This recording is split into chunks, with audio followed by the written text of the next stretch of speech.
Francisco in online advertising. I have many interests, including sports. I was a pole vaulter, so I like to fly high. My dream woman would have to be someone that's athletic, interesting, somebody I can hold a conversation with, a girl that has family that supports her, a girl that probably is pretty confident in herself. The sexiest thing about me you're not going to be able to see right now, because it's covered up, but no, that is my genuinely nice, charming attitude, I would say, usually gets them going. I'd have to say my guilty pleasure probably has to do with either chocolate-covered almonds, or something a little bit different, like video games or something silly. Pickup lines. I never really use pickup lines. I kind of just look at girls and just give them this little look, and it just usually works out pretty good.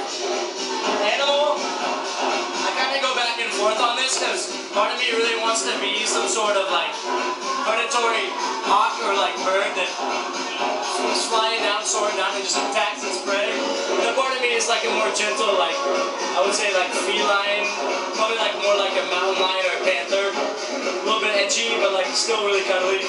The craziest place I've ever fooled around is probably actually it's probably in an elevator. I'm not very proud of that one, but never mind. After the elevator was the janitor's closet, so probably the janitor's closet. That's actually probably worse. The way to my heart is through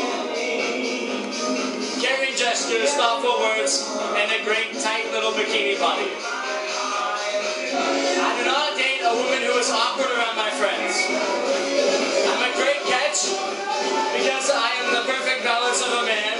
I'm sensitive, smart, but I also know how to take care of my woman and stand up for her when she needs to be taken care of.